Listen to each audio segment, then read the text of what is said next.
Hi, and welcome to the Bruce Cesal Research Channel. I appreciate all the support, taking the time to subscribe.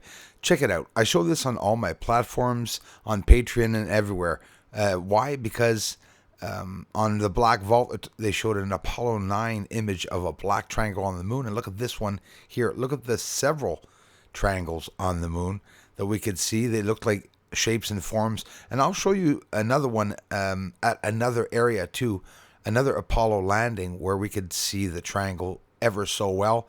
We'll zoom up on it. Can't get too close, right? Because, you know, the atmosphere, the disturbances and everything. Let's go see that one more time. So we're looking for black triangles. Try to locate them. They're on the surface, just alongside, by the way, of Mare Serenitatis there. And you can see the beginning of the Apennine Mountains. Black triangles. It's not the first area that I've showed the black triangles, but I think it's an important time to start talking about the shapes and forms that I found. Why? Because they're going to be talking about it, the Pentagon, as they have 180 days maximum to tell us something about the UFOs and secret space projects. I don't know. Are they going to actually tell us any truth? Are they even going to talk about the objects that are on the moon and that I've found on the moon? I don't know.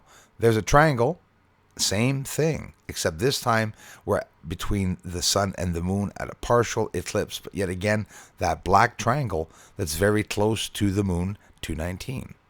So that's pretty cool. Let's go right back to the moon. On the surface, we see another dark triangle, same shape, the elongated triangle that you can see there, like a pyramid on the ground, except it's lying on the ground, almost looks flat.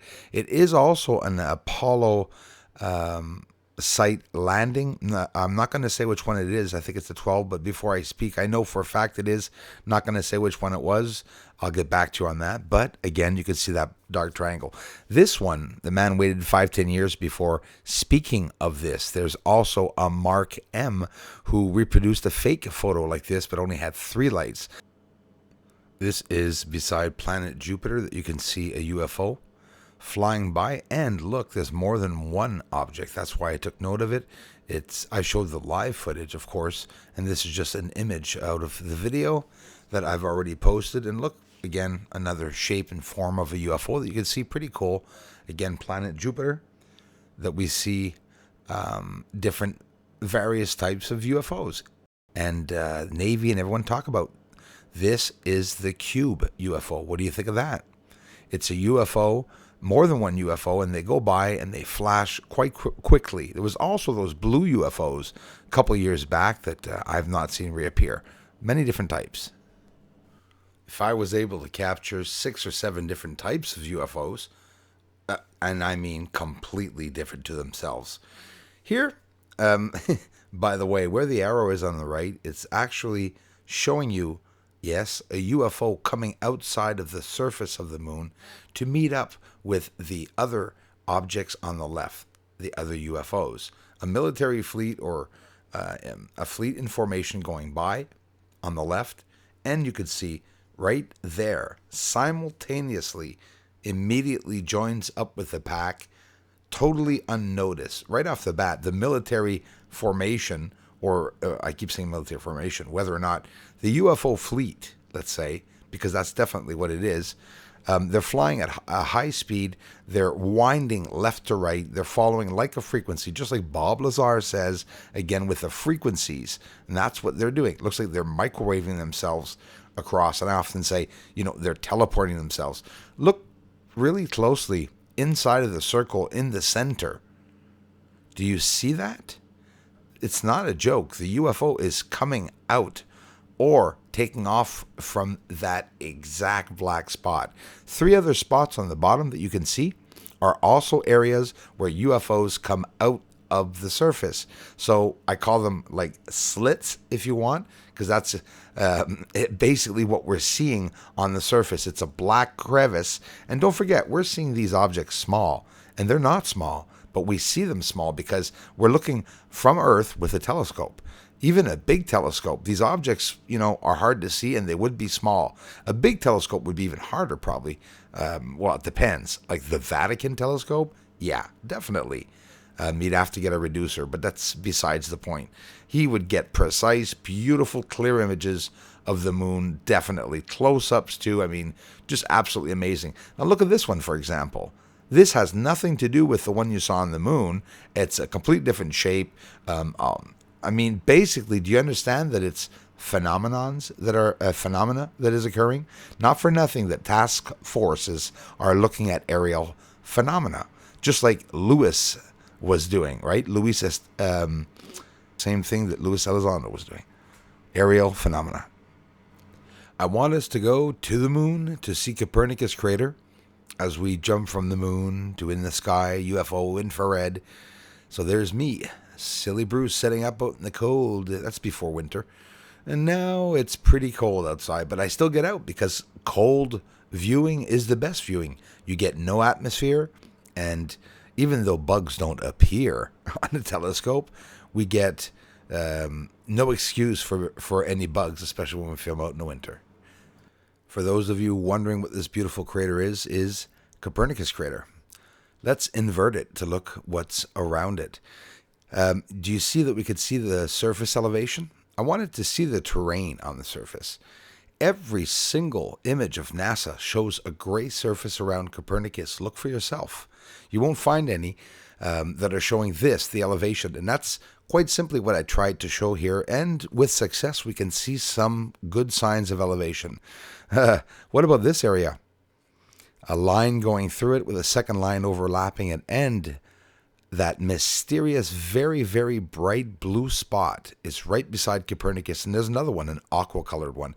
This one here is sharpened, and you could see Copernicus on the top left, and you could see real lines. Whether it be, it could be melting. Also, we could see water forming some of these lines on the ground, like ice. It could be rivers, empty riverbeds, constructed objects, you name it. Not everywhere we can see constructed objects, right? And it's not always confirmed, and it's theoretical. Sure, I get it. No problem with that. Look, we're backed out now. And hang on, we'll get even better than this. I'll show you a few different frames. You're not in a hurry anyways.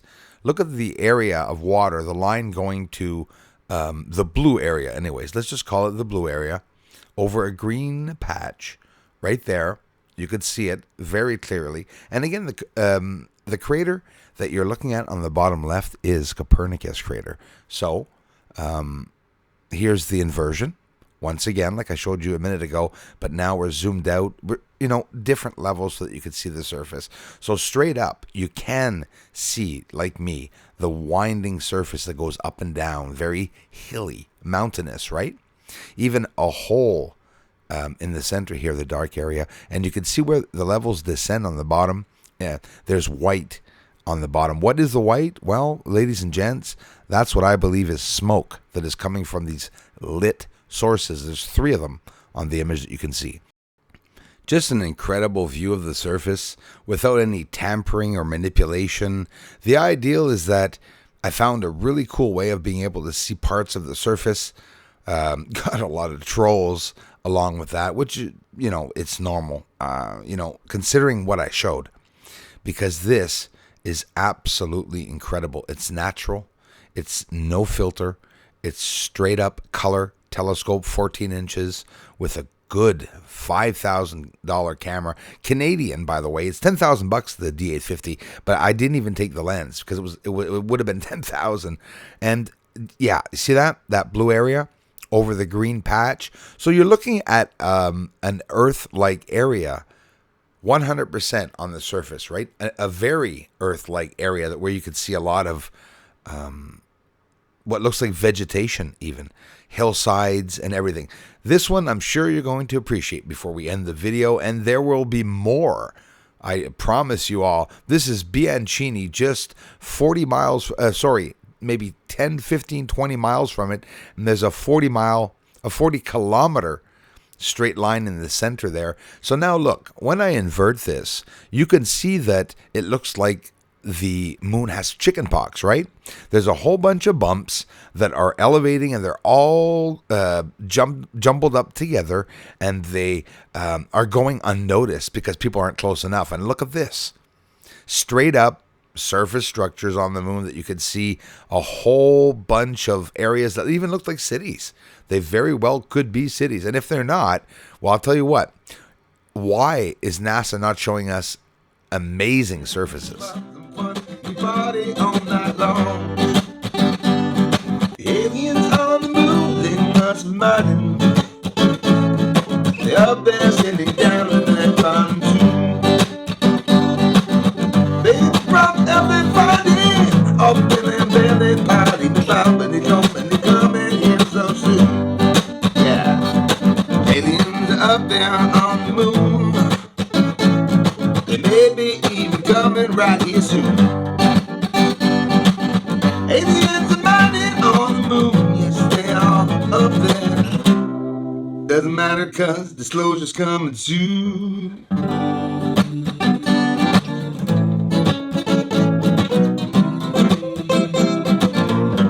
Disclosure's coming soon.